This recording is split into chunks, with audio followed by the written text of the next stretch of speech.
previously, we have generated our co-expression network.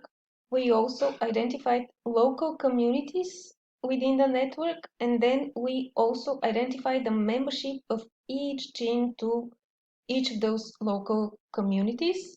And also we quickly had a look at how many genes each community had, and we saw that community 1, community 9, and community 13 had the highest number of genes in them. Most of the other communities have only one member in them. So we're really going to focus on these three that have highest number. And here's a good time to show you how you can retrieve information for the vertices and edges specifically from your graph. This is with either V or the E command and then passing the graph object in the brackets. So for example, if we execute the command for retrieving information for the vertices, this is what we are going to get. So we are going to get the names of the vertices.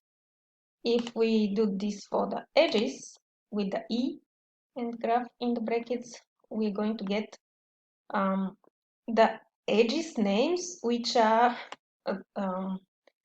formulated by the nodes that they are connecting with these double lines in between. So by running either V or E, you can get very general information about the vertices and the edges.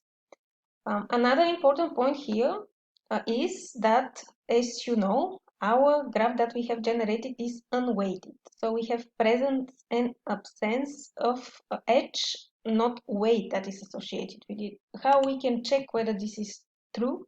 So we can just query the weight of the edges. Let's see what we're going to get. So you can see that the output of this command when we run it is null, which means that our graph is really unweighted.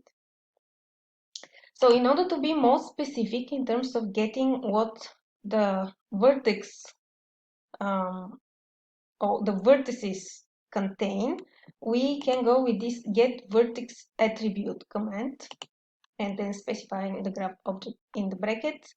So when we do that, we actually get all attributes or all specific information that has a title associated with it that belongs to the vertices. And at the moment, we only have the names. For example, we can specifically query the first 6 elements of the vector in the name list, like that. And you can see the first 6 names of the nodes or the vertices in our graph. So we can try to do this with the edges. And we don't have any attributes associated with the edges.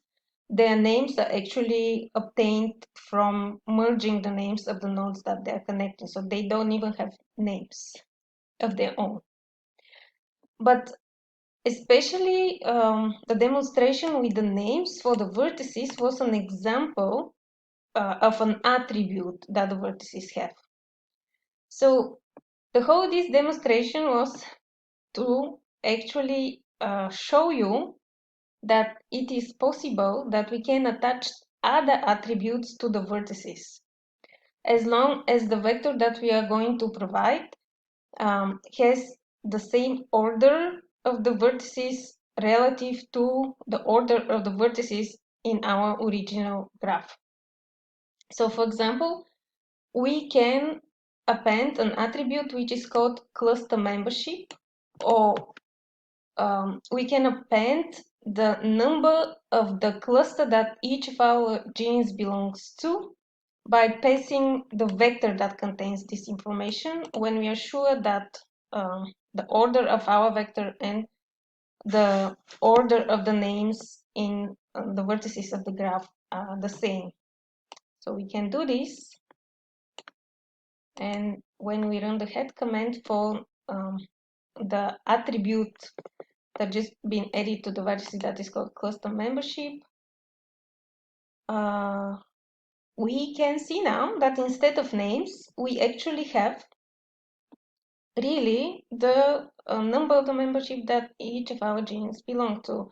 And gene 1 and gene 4 belong to the same local community with number 1.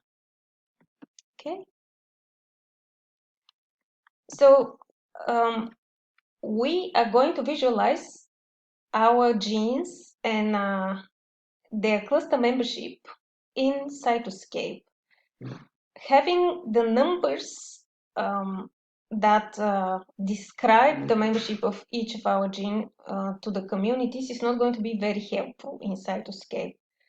What we can do, we actually can map the community membership to a unique color using the rainbow function and store that in a vector. So we can do this. So you can see that each of the resulting colors is unique and it will correspond to the number of the clusters that have been previously identified. And we can use this command to actually map these colors that have just been assigned to the numbers of the clusters to our genes and directly append this as additional attribute to our nodes. What we are going to get is this output. So if you remembered, our first and 4 genes, they belong to the same community. It was number 1. So in terms of their color representation, again, the first and the 4th gene, they have the same color because they belong to the same community. Okay, the last thing that we're going to do is to retrieve the degree for each node in our graph, and this can be easily done with this command, and we will store this in a vector. So what you can see here when we look quickly at the output is that RTN2 has 6 other nodes that it is interacting with, and the RG2 has 1 node that it is interacting with, so on and so forth. FAM638 has 16 other genes that it is interacting with. So, of course, we're going to append the degree as additional attribute to the vertices. And by now, we have the community membership of each gene appended to our vertices. We also have the color variable appended to the vertices of our graph. We also have the degree. We can create a list of all of those things in addition with the names, of course, and store it. That's going to be useful later on to actually combine this data into data frame and store it for us if we would like to have a look at it. But I mentioned that we are going to generate the interaction network with R, and then we are going to interactively visualize it with Cytoscape, which means that we will need to save this graph in a file, and we're going to save it in a metadata-rich file. It means that we are going to save the attributes of the vertices along with the interaction information that we have for the graph. This can be done very easily by executing a write graph function. So we will pass the format of the file that we want, which is going to be this, our graph variable, and also the name of the file that we want to store all this information into. So you will have to run all of those commands. Okay. And if you would like, you can also store the list that we generated with the metadata as a data frame. So just by running this command. Okay,